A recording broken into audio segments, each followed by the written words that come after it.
All right, everybody, I've got 6:33. We'll call the regular meeting of the Common Council to order. We'll start with roll call, please. Seth, Here. AJ, Here. Todd Kirkane, Here. Emma, Here. Todd Spade, Here. Cindy. Here. John, Aye. Tanya. Here. Steve Here. and Justin. Here, Pledge of Allegiance.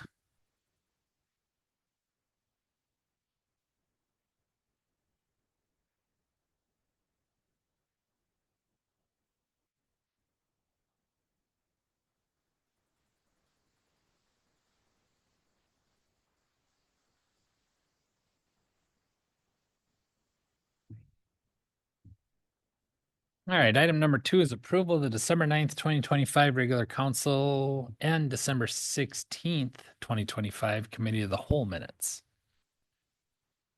One motion work, or do you want two? This is One AJ. motion would be sufficient. Let's AJ make a motion to approve December 9th, 2025 regular council minutes and the December 16th committee of the whole minutes. Right. This is Todd. I second the motion. Got a motion, a second. Any additions or corrections? All those in favor say aye. Aye. Aye. Opposed?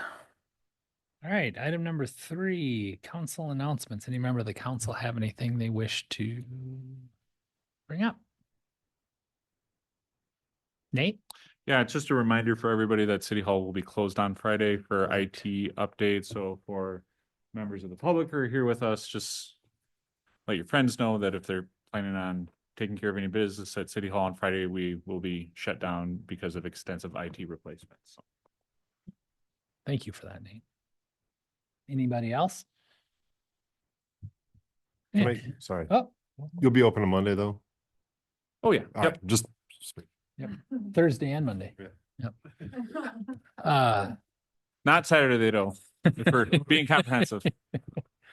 If we're not open Monday, that meant the IT conversion went poorly. All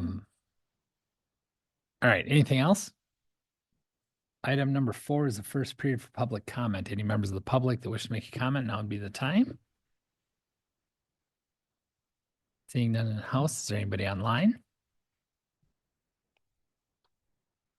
All right, we'll move on to item number 5, which is a public hearing on conditional use permit application from Stonehouse Counseling, Inc., Susan Townsley, to allow a professional office for mental health services in R2 district located at 427 East Oak Street. With that, we'll open the public hearing at 6:36. Okay, this went before our plan commission last week. And they sent it forward with their approval on this. This is something that Susan has had nearby in the same pretty much the area for this. And so she is looking at purchasing a new building close by. All of the neighbors have been notified. I had nothing come back as far as issues with that. As you know, conditional uses don't follow or don't stay with the building. They have to go with the next building. So that's why this is coming forward with another application to a new location. So Susan, I believe, is here. So if there's any questions of her, otherwise, as I said, Plan Commission forwarded it with their approval. So this will be the time for questions or clarifications. And then the next agenda item would be for when you guys would decide. Hey, Chad, did you have anything, Chief, to add on this one?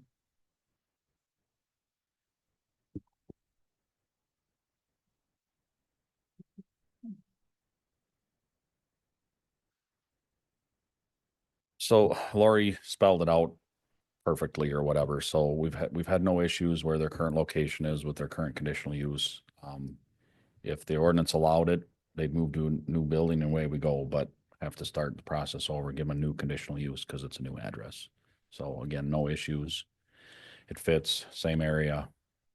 So unless you have any questions, And one I see question that did absolutely no come up issues. from one of the commissioners was that the current location would revert back to a residential. correct. After that conditional use, it does not stay on that property. So I just wanted to clarify that as well. If someone wanted to do something similar in that, they'd have to go get their own conditional use because it's new owners, you know. Mhm. Yep. Thanks, Chad. Any questions from the chief? any members of the public, being a public hearing, now would be the time if anybody from the public wished to speak. Seeing none, we'll close the public hearing at 6:38, and we'll move to agenda item number 6, which is discussion with possible action on conditional use application for property at 427 East Oak Street. Sure. I'll make a motion to approve the conditional use permit application for Stonehouse Counseling. I'll second it. Got a motion, a second. Any discussion? All those in favor say aye. Aye. Aye. Opposed? Sorry. Motion passes. Thanks, Susan. So you bet. Moving to item number 7, review and approval of extraterritorial certified survey map for Renee Harder. This again went before Plan Commission last week. They are basically looking at separating off 18.08 acres of the property. They stated it's a good farmland and he's no longer farming it, so he wanted to sell it. So that's what this extraterritorial one is. It's off of Highway Y within our extraterritorial area. Plan Commission had forwarded it with their approval, and so we're just looking for your guys' approval as well. This is Make a mo- Todd. Go ahead. Oh, this is Todd. I make a motion to approve the extraterritorial certified survey map for Renee Harder. ZJ, second. All right, got a motion, a second. Any questions? All those in favor say aye. Aye. Opposed? All right. Item number 8, approval of, approval of appointment of Shauna Anderson to the Housing Advisory Board. Always looking to fill spots on our boards. Tanya had brought this to me a while back and we got it on. So Shauna's here if anybody has any questions for her, or if you'd like to get up and give a little bit about yourself. Just push the person. There you go. Hi, I'm Shauna. I've been attending the Housing Advisory Board meetings for approximately 11 months, and I'm just really excited about the work that they're doing, and I look forward to joining the group. Any questions? Okay, thank you. Thank you. So we'll need a motion. Yeah, I'll make a motion that we approve Shauna Anderson to the Housing Advisory Board. This is ZJ, second. All right, got a motion, a second. All those in favor say aye. Aye. Aye. Opposed? All right, welcome. Thank you. Item number 9, review and approval of pay request number 2 for the Hanson Farm project.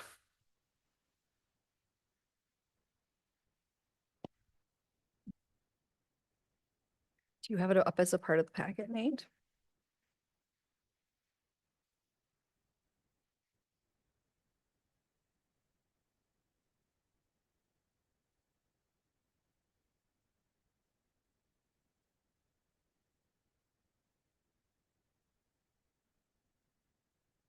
Okay, so things have been moving along on the Hanson farm. They've done a few days off here and there, but for the most part, they've been plowing through. And they've gotten all of the underground work done as of now. And now they're starting to work on the stormwater pond area and a lot of the site grading. They weren't out there today, at least not this morning. It's just really muddy. And we probably won't see a lot of action over the next week, but they'll be back in full force beginning of next week. So if you want to scroll down a little bit here, Nate, for the most part, this was submitted just before the holidays. So a lot of it's like the mobilization there and some of the like base that they used for some of the road work that they had, just little bits here and there. The sanitary sewer, as you can see, for the most part, more or less, a lot of it's already in. There's a few sections that we're holding off just to see, like predominantly in the southeast corner. But for the most part, most of that stuff is in. They're doing a lot of laterals. If you keep scrolling down.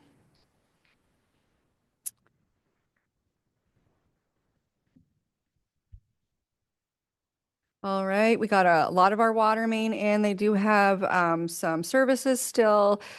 Usually we're looking at like what our 100% complete work is done. So you can see like there's still like line 48, a lot of lateral work that they need to, or service work they need to put in. There is one that's over, and that's that gate valve per 6-inch. And that was because of just the way they set it up for the not future development, but future construction works to connect onto Main Street when we end up doing that highway intersection with the traffic signal. They did a lot of stormwater work. For the most part, what they're trying to do is be ready when all the snow melts, although it's kind of been happening all along, but they don't want that full spring rush to come at a time where they don't have that infrastructure in place. So a lot of it's in the piping, but obviously the pond and things like that, there's still stuff to come. And if you keep going down even more, Nate, storm sewer, and then, yeah, there's not a lot there to talk about. Keep going. I want to go to the very bottom. I should have just pulled this up. I'm sorry. So if you remember, we had that funny little thing called a change order that wasn't a change order. It's very confusing, but it is for our stored materials. You're almost there. There you go.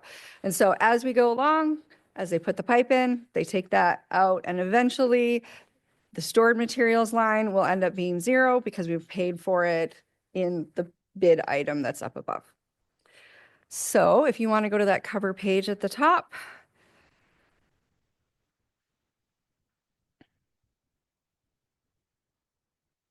all right, so the current payment due for this is $680,988.94. And I'm happy to answer any questions. So I will note that the funds for this project are sitting in an investment account right now. Lori and I, because of where our cash position is right now and the just magnitude of this pay request, we'll have conversations tomorrow about what we need to. This is not sitting in our investments. This is the state trust Oh, fund thank loan. you. I'm so sorry. I'm so used to talking about investments. So same concept, just going in reverse. So the state trust fund loan is different than other loans that we take out in that we don't receive the debt proceeds right away and then put them in an investment account to accrue money for us. The way the state trust fund loan works is as soon as we start we choose when we make our first sort of draw on the loan. And as soon as that happens, we start paying interest. So Lori and I have been thoughtful about not drawing on that until we need to so that we can avoid as much interest cost as possible. But again, given the size of this, we're going to have to move into that realm. So Lori and I will discuss what our cash position is tomorrow morning, especially with regards to some things like the Keller bill and the reimbursement coming shortly thereafter, and the tax settlement with the counties and the other taxing entities, all sorts of things like that, just to see what we want to pull, what we want to draw on, and just be thoughtful that we don't necessarily have to draw the full 680,000. Maybe we can do something less and save on interest. So just an FYI. But on we that. do have to do everything within 4 months of whatever we're going to draw. Correct, within 4 months, but every month we take less, we save some dollars. So again, just a reminder on how that works, and that Lori and I connect with Justin when we make a decision on that, just so that there's additional oversight on the decisions we make, especially when we're talking about big dollars like that. So.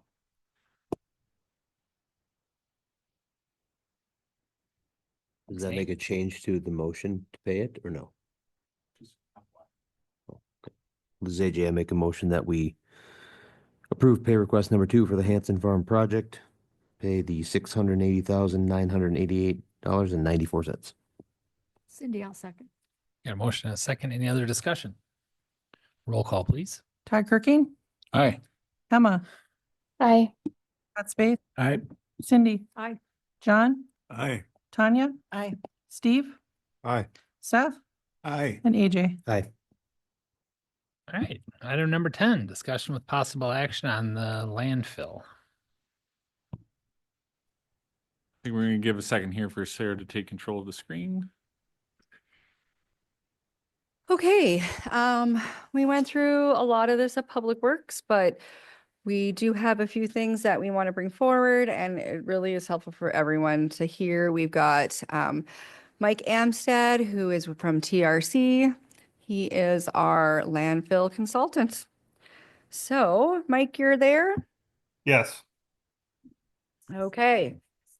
Again, I can hear you, but you're always a little quieter, so. I will do my best. Okay, first image, I'm assuming, Mike? Yes.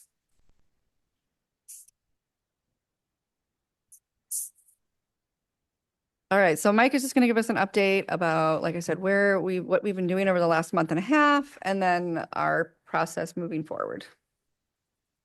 Since I think I last updated everybody, Sarah and I have had discussions with the DNR and forceful discussions from the DNR standpoint that they wanted to know the extent and degree of the methane migration. So we have installed 4 new gas probes on the east landfill, in addition to the 7 that we had previously put in. One by the storage buildings, 2 on the south, and 1 on the west side along Chicago Ave. We have also installed 15 new gas probes around the west landfill. Those were completed, I guess it's been 2 weeks ago now. And we've been collecting data on them, and I color coordinated this map such that the green is methane concentrations between 0 and 5%. 5% and greater at the property line is an exceedance per the DNR code. Yellow is between 5 and 20%, and orange is greater than 20%. So based on the readings, you can see we have basically all the way around the east landfill, we have greater than 20%. And it's not consistently greater than 20%, but it's a persistent number, higher than 20%. GP1, I've got that highlighted as green and yellow because right now we are currently running a temporary blower system to pull a vacuum on GP2 and 3. And with that running, we are typically under 5% methane. So we're controlling the methane and don't have migration towards the church, which was the start of all this. But without that temporary blower system, it would go yellow if not orange. So with the winter conditions, it is getting a little more problematic with the blower and freezing conditions and things, but to date, it's been working. With the west landfill, we found gas on the east, the north, and the west side. Little bit of gas on the south, and there's a fairly significant ditch between where we think the waste is and the gas probes on the south. I was hoping they'd all show up green, but as you can see, W3 is over that 20%. W1 is over the 5%. So one of the things we are considering doing is excavating some test pits on the south side of the ditch just to confirm for those that you're familiar with this area. There's storage of trailers and boats and miscellaneous things inside the fence there, but it's basically flat ground that doesn't look like it had waste placed in it. But just the fact that there's the high concentrations at W3, I want to just make sure we don't have some mysterious little pocket of waste on the south side of that ditch. But for the most part, on the north side of the ditch, the perimeter, there is gas migration occurring. So that's kind of the status of the gas system. On the east landfill north of that, if you want to switch to the other drawing. Sure.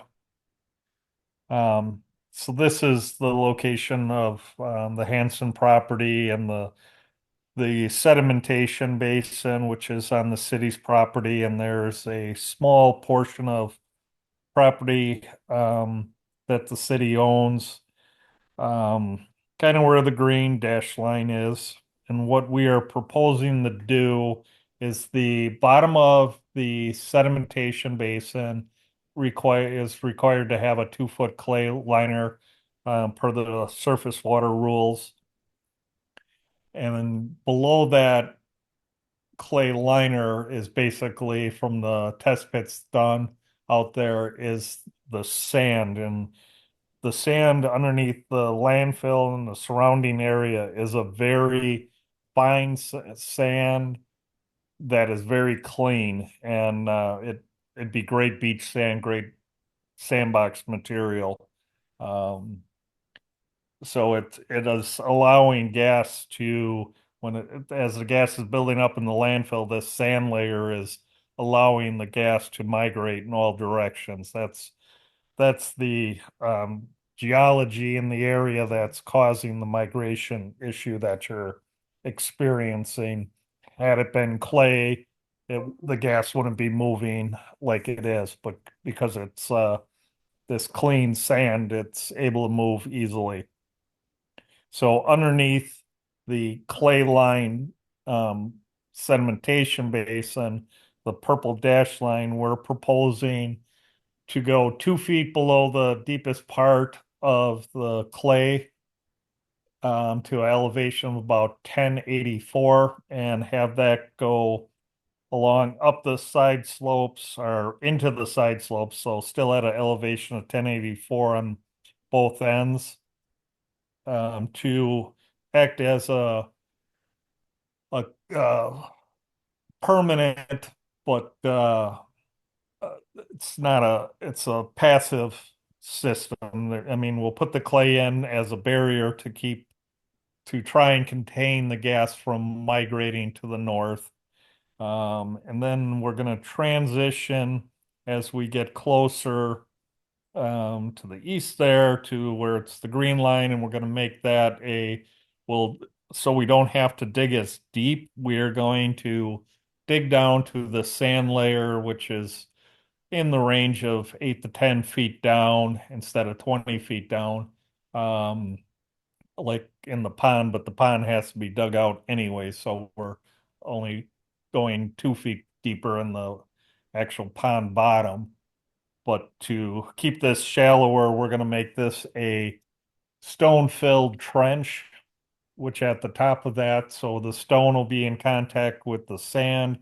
At the top of the stone-filled trench, there'll be a pipe which will have a vent on both ends, the yellow dots, and gas that is migrating in the sand. If it behaves like it should, because methane is lighter than air, it should come up into the stone, go into the pipe, and then be vented out.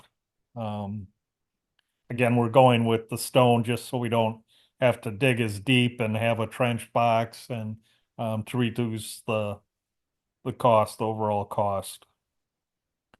So that is kind of what is currently proposed. And Sarah, I don't know, you want to jump in here on anything I may have missed, or if anybody's got a question to this point?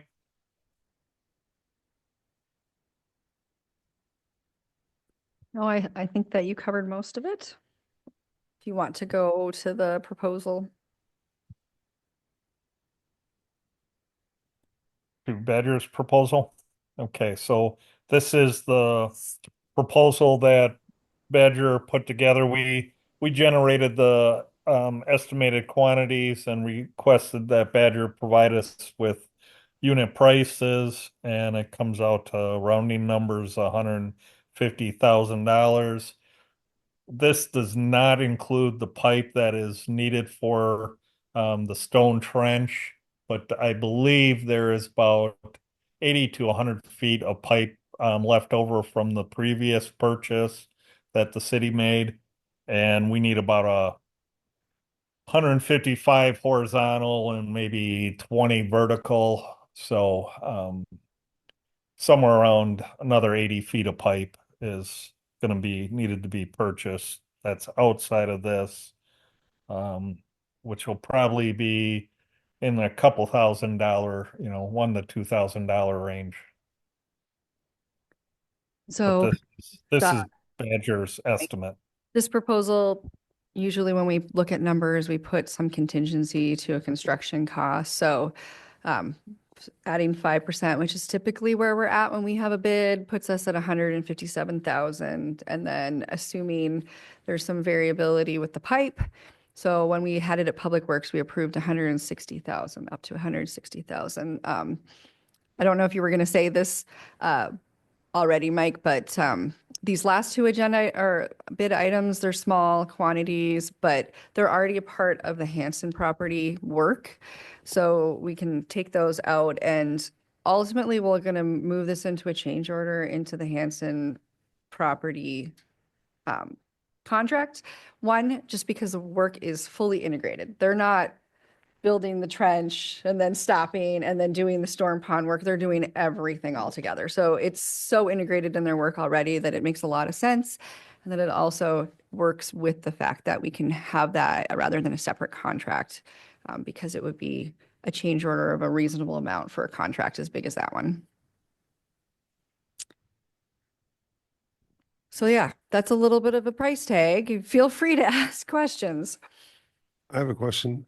So it sounds like this would remediate the east side, but the west side, does it have any remediation in this proposal? Do you want to jump in, Mike, or should I? It's not in this proposal. That is the next step. And I should say that, so do you want to talk a little bit about the timeline, like the use and the purpose of the trench and, well, both trenches, I guess, over time?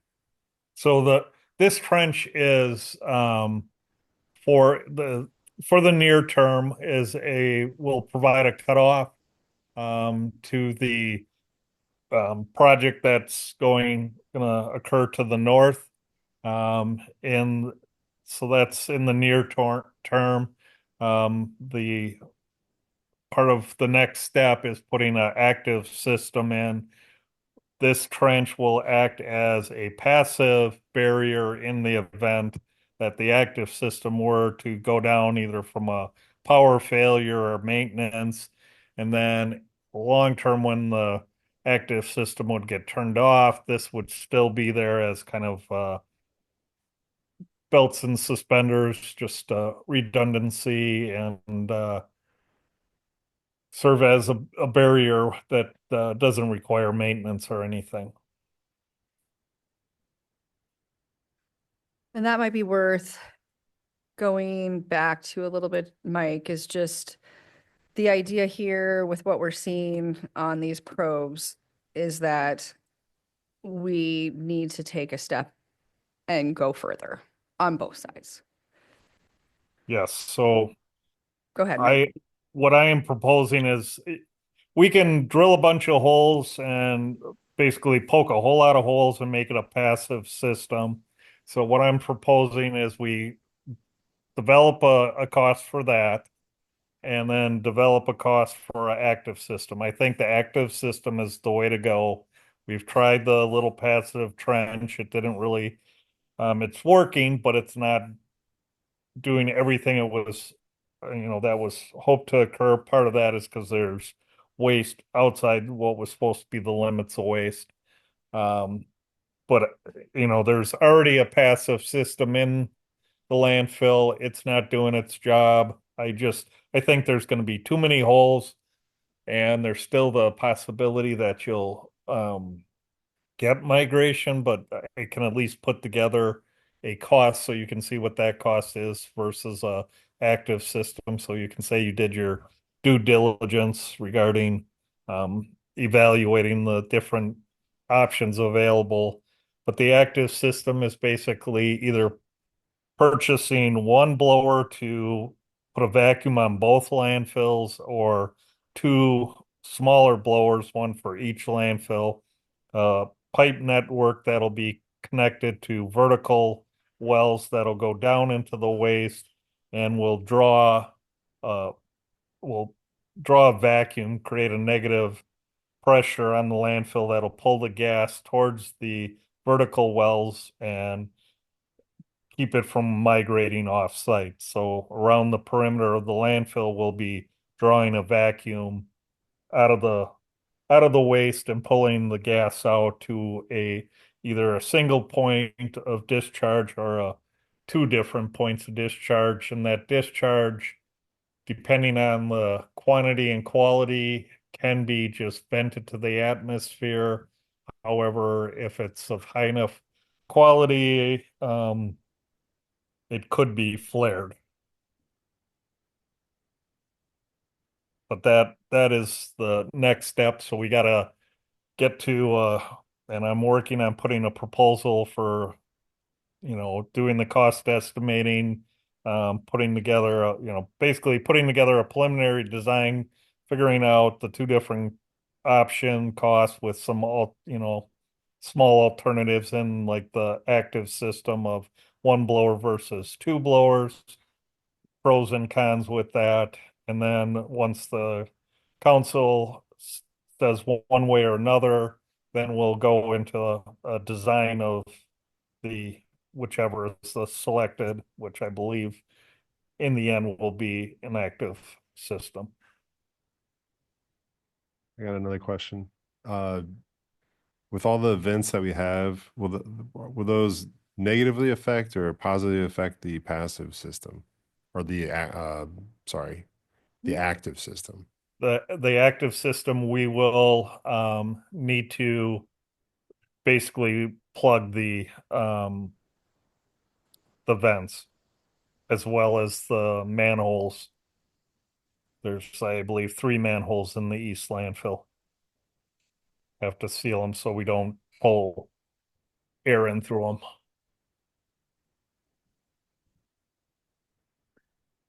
Did you say that it was possible in the future to eliminate the active system and go back to a venting system? Yes. So as time goes on in this landfill,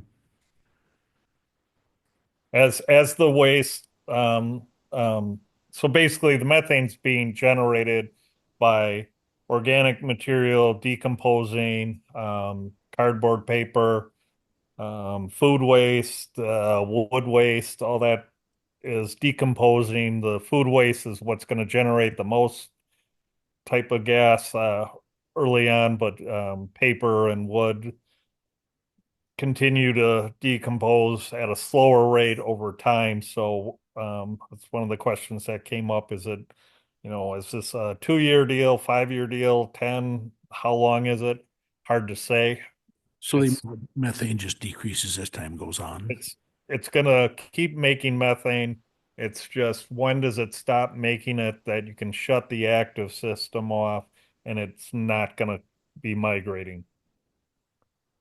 So what you would do is you would shut the system off and then have it off for a week and then just check to see if gas is showing up in the gas probes. And if you can prove that it's no longer migrating, then you can discontinue the use of the blower system.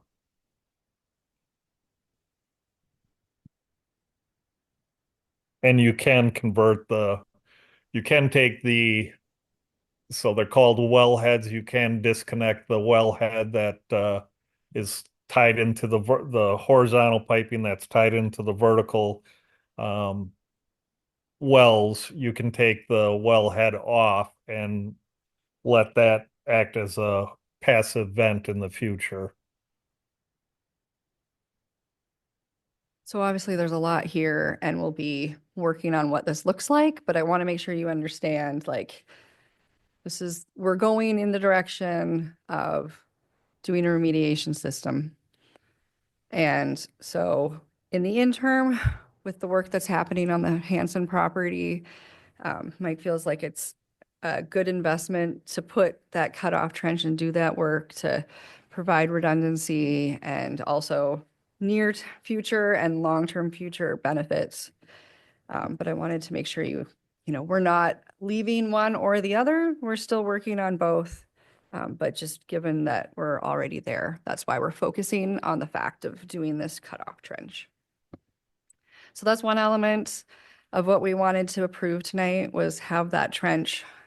Badger is literally building the pond. So they don't want, the whole benefit of this is that they're going to put the trench in while they're doing the work instead of coming back later or having someone do it fresh. So that's important about approving that tonight. The other thing is our gas monitor. So I don't know if you want to talk a little bit about that as well, Mike. So, to date, the city has been renting a meter, and the hope was always that this would come to resolution and the gas would no longer be an issue. But the more we investigate out there, the more it looks like this is going to be a long-term issue that needs to be monitored. And so we requested a quote from two different companies. I think we got 3 different quotes. QED, basically makes the meter. They came in at the lowest price because the other 2 companies are probably including a markup. So this quote is the lowest quote that we got for outright buying the meter, and not having to pay rent. I am talking with US Environmental, who we are renting from, and trying to turn that rental agreement that we have into a kind of rent to own, which is something they don't do. So possibly apply some of the rental charges that have been paid towards the meter and just buying the meter that you currently have. It would be a used meter, obviously, versus a new meter, but hopefully the cost would be a fraction of that 15,725. But we've been leaving messages for about a month, and finally now I've got someone and we're playing phone tag today. So I'm not sure if they are gonna change their ways and say, yes, we'll do it for you guys because we really like you. Because the initial answer is we don't do that. So the request here is to approve the purchase of this new meter. If we are not successful with the rental company, we want to give it back as soon as possible. We don't want to be paying any more rental fees. And then we need to keep monitoring. So we're going to need to acquire it right away. So that would be the motion that was made from Public Works. And that I'm looking for is approval to purchase this contingent on not being successful with the rental company.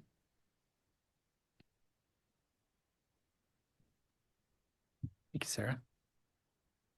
And Mike. This is Seth. I make a motion that we move forward with the purchase of the new meter to the total of $15,725, contingent on the unavailability of purchasing through our current renter. I don't second it. Got a motion and a second. Any other discussion? Roll call, please. Emma, Aye. Pat Spade, Aye. Cindy. Aye. John, Aye. Tanya, Aye. Steve, Aye. Seth, Aye. AJ, Aye. Todd Kirking. Aye. All right, well, that was did the second of one fun. first. Now we got to jump back to the first one. So, is there Uh, questions? Have I already forgotten? Did we approve the other part of it? No, Yeah, that's why okay. we're going to jump back to that now. The fun part too. Right. Sarah, sorry, Cindy, if you're okay. Before you go into that, could you show the spreadsheet showing current Sure. expenditures up to this point out of the dollar amount? And I'll just speak briefly to that. Okay, so we originally budgeted that 750,000. This is where we're at from what we spent so far, which is also including the TRC bill that you saw at finance. And we know that we have that 37,000 that was for on-site to do the probes that have given us all this great information. And so we're at that 386,000. And looking forward, if we're purchasing the instrument, I'm assuming worst case scenario, and that 160,000 as the bid price plus contingency puts us at about 563,000. So even with the work that we would be doing, even if it was a change order on the Hanson Farm contract, we would still be pulling from this pot of money for the cost of the trench. Thanks, Sarah. So let's walk through this just a little bit here. Number one, you see that we do have money within the current budget that we've allocated to the landfill remediation that we borrowed for in 2025 in order to cover the two items that one item we've already approved tonight and the second item, which is that up to $160,000 for the clay and the gravel trench separating the Hanson Farm from the landfill. Sarah, I think, pointed out, but I'll reiterate if she did, is or I'll reiterate just in case she didn't, is that we're going to approach this from a change order perspective, using the contract that Badger had on the Hanson Farm. The Hanson Farm in general is being paid for regarding a state trust fund loan. So I just want to make sure it can get a little confusing. What will eventually happen is the property on the Hanson Farm will end up being improved two ways, mostly through the state trust fund loan, but a portion of which is from the landfill remediation loan we got last year, which is that $160,000. So as you start seeing things come in, it's going to be a little confusing because there's different pots of money being used to handle these things, but for strategic reasons. But the short story that I'm trying to articulate is that we do, for this amount, have a plan. We have the dollars available, and that's where this money is coming from. So as you're looking at potentially approving $160,000, I want to make sure you understand how we're paying for it.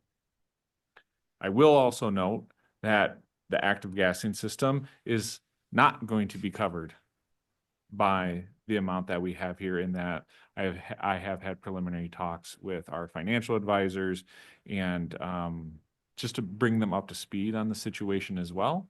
And as Sarah and Mike and the rest of us identify what the design looks like, what opinions of probable costs are going to be on that design for the active system, as we continue to look at grants, low interest loans, other things to help bring external funds into the picture, our financing strategy is going to have to adapt to that, right? Because if there are grants or low interest loans available to us, we don't want to lock into a long-term debt issuance.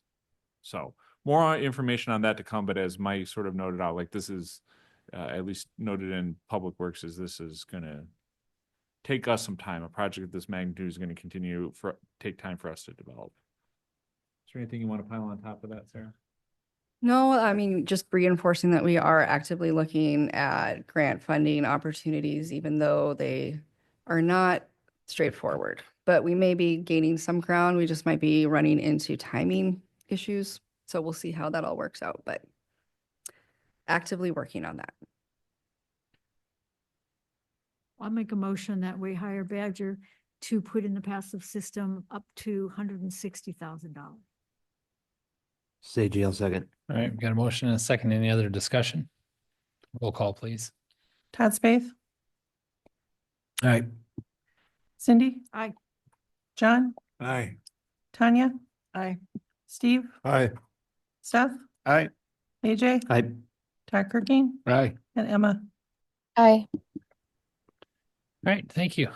Yeah, if Um, there's any questions, please let us know. You know, Mike's on. We'll be back with more. Thanks again. Thanks, Mike. Thanks, Mike. Moving on to item Yes. 11, discussion with possible action and resolution for Public Works non-lapsing fund. I'm looking at Lori because I saw this and I was like, oh boy, we're doing this today. But maybe you want to start. This was brought forward from Public Works. When we left Public Works, I believe you were going to check on the totals Mhm. for this. And so the total amount of that 126,609.76 may have changed, but I'm not sure from if you've had a chance to look into that. But this is Partially. basically setting this up so that we have it on the books, how we're doing this, because we've got several departments that are wanting to do these. And it's really hard to keep track of all of them if we don't have them in a resolution form. So this is my way of trying to keep it all straight and so that you guys are approving on a resolution form. So with that, Sarah, I don't know if you have anything more on the totals and how Yeah. it's broken down. So my exercise was going to be after today, I would double check what came in for 2025 expenses because, you know, sometimes you just have surprises. But I will go through with, where we were at last, which is, if I can come up with the right page here.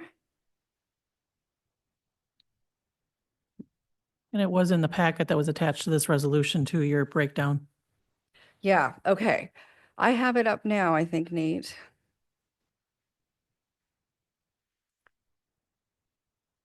Oh, sure. Well, if you share my screen that I'm sharing right now, there we go. Okay. So for the most part, everything looks good. The only thing I did change was a reduction in the machinery and equipment amount. We were looking at buying tires for the grader and they did get it in right before the end of the year. So I did see that bill and there's no sense in lapsing something that was an expense that occurred in 2025. So this is where I'm at with the expenses. The big one obviously is the street projects. So this year, seeing how things were going with expenses for capital projects, I feared that there wasn't going to be a lot of funding extra. So East South Street is in pretty darn terrible shape. And I didn't want to lose the opportunity to do it by doing a different street that also needed it, but not needed it as much. And so in order to do that, I needed to move over money from the DOT. Long story short, we pushed it off to this year. So some of that is like about 50,000 of that is just money that wasn't spent from last year's First Street improvements. And then there was also Prairie Wind Way. We didn't end up doing the seal coating. And then there is a little bit extra in there. So the idea is that this would all go into street projects for this year. And the street projects that I'm aiming for are the South Street, East South Street. And then there was some additional funding left over. We really need to get on our shop improvements. Another thing that I have in the capital improvement plan with a lot more money into it, but just knowing like it's not looking promising with the landfill expenses. And so wanting to be able to use that and start some of those smaller things like the doors are in really bad shape. You know, we can knock some of those things out without having to do like it all at once in a big project. And the same thing with our machinery and equipment, just looking at getting things for our equipment needs. So things like tires and stuff like that. So, and the sander for the dump truck, or excuse me, the pickup truck that we were looking at. So that's the long of it. Essentially, we're looking at 116,609 of non-lapsing funds.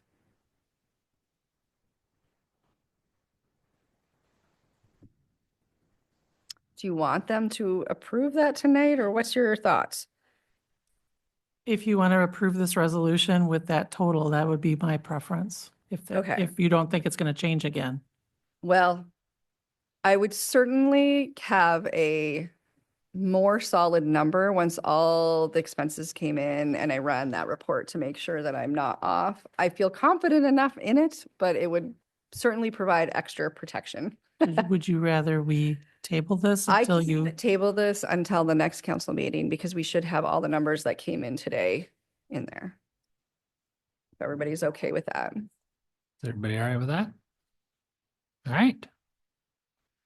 We'll do that then. Thank you, Sarah. Yeah, thank you. All right. Moving on then to item number 12, discussion with possible action on resolution for in-kind donations and project contract approval for Eckhart Park Playground project.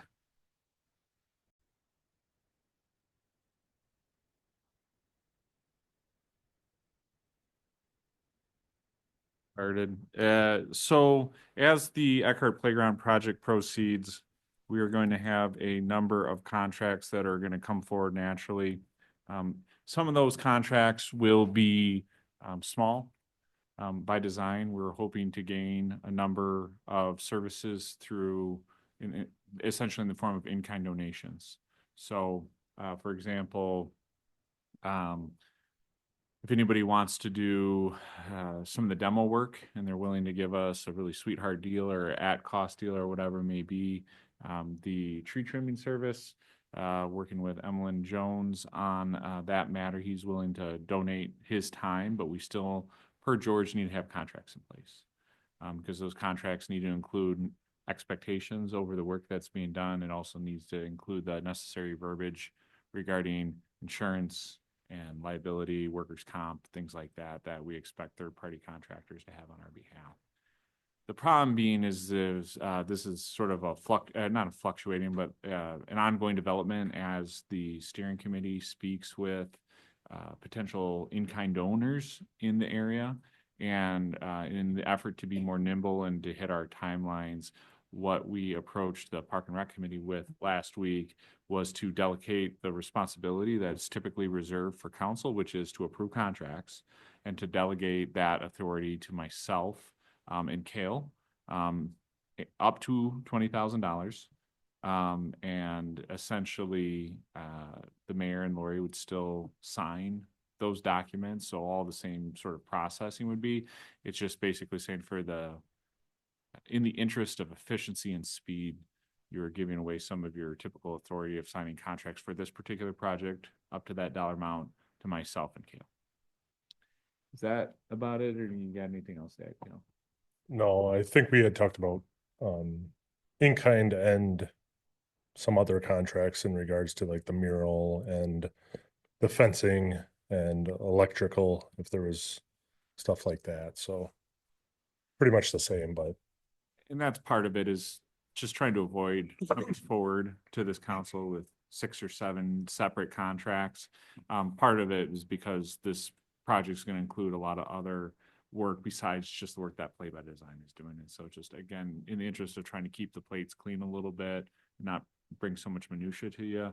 Again, there will be sufficient oversight over it, but I think Park and Rec felt super comfortable with this and then moved the resolution forward for your consideration.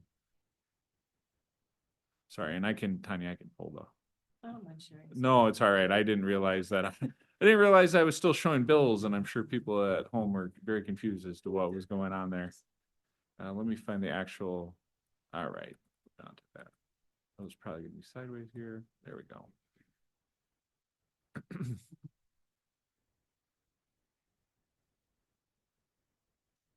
Mm-hmm.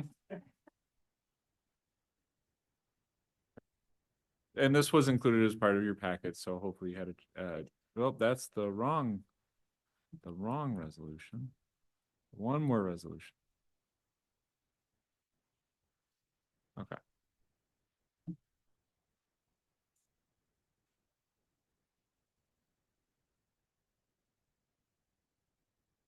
Questions? I'll make a motion, we approve the resolution for in-kind donations and project contract approval for Eckhart Park Playground project up to the 20,000 that's listed in the resolution. ZJ, I'll second. We've got a motion in seconds. Any discussion? We'll do a roll call. Cindy, Aye. John, Aye. Tanya, Aye. Steve, Aye. Seth, Aye. AJ, Aye. Todd Kirking, Aye. Emma, Aye. and Todd Spath. Aye. Right. So that'll be resolution 26 RS 001. Wow. Very first one of the year. Yeah. All right, item number 13, payment of the bills.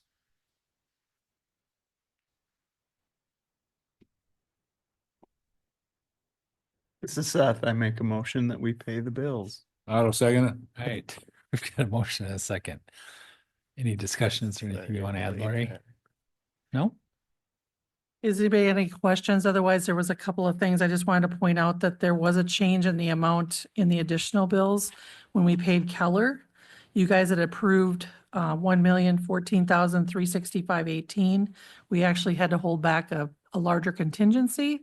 So that actually changed to 1,003,864.96. I just wanted to make sure you guys were aware that what was paid out yesterday was a different amount. Yeah, and we were running short on time at finance, so I didn't get to elaborate on this just slightly, is that it was simply, I think, a clerical error on Keller's part. When they added up the numbers, they had articulated on their closeout document that they were to hold back 150% of the value of the items that were still outstanding, which was a document that Chief Burrows and I worked on to make sure, like, we're just calling out, like, we're missing this, we're missing this, we're missing this. They still need to fix that. We can't send the money out on those yet, plus another 50%. So if it would have gone to USDA like that, USDA would have been severely tripped up and not had the ability to actually, I think, approve our reimbursement. And since time was the essence in all matters, including we were right at the 11th hour with getting the pay request paid to Keller, Lori and I said, if it's a smaller amount than what council authorized, and because it was based on clerical error, we assumed everybody would be okay with that, and that check did go out the door yesterday. And then I also wanted to make sure that you guys were aware that I'm spending like $1.2 million out of our taxes that we've taken, because when I get to the $1 million ones, I just want you guys to realize that don't just throw it through as okay. Just make sure you're aware that I am spending millions of dollars here. So It's not spending. It was never ours in the first place. it was never ours in the first place, but because of the fact that I'm not bonded for this, that I am responsible, you guys are responsible. I want you to know that I am definitely paying everybody their $1.2 million that they are owed. So. Thank you. Any other questions? Roll call, please. John, Aye. Tanya, Aye. Steve, Aye. Seth, Aye. AJ. Aye. Todd Kirking, Aye. Emma, Aye. Todd Spath, Aye. and Cindy. Aye.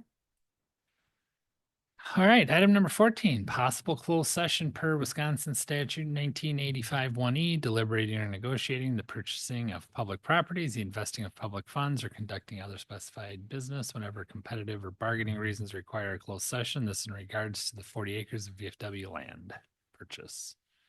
Cindy, I'll make a motion. We go into closed session. Steve, I'll second.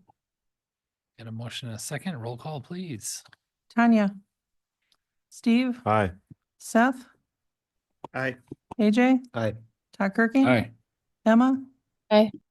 Todd Spath, Aye. Cindy, Aye. and John. Aye. All right, we'll close her up and we'll.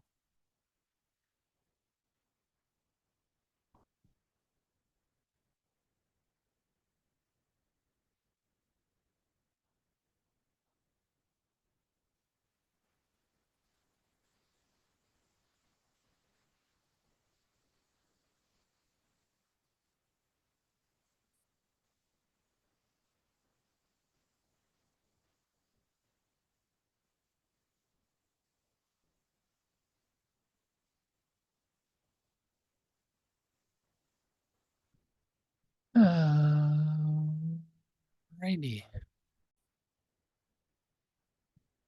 All right, folks, we are back in open. All right, we're back in open session. Item number 15 is reconvene in open session with possible action on items discussed during closed session. There is no action to be taken, so we will jump down to item number 16, which is the second period for public comment. Nobody here to give public comment? Anybody online? Then I would take a motion to adjourn. That'll make a motion to adjourn. AJ, I'll second. Got a motion, a second. All those in favor say aye. Aye. Opposed? We're adjourned. Thanks. Yeah, 8:03. Oh, I took the wow. No, I think you're, 8:01. what do we have tomorrow? What do we have tomorrow?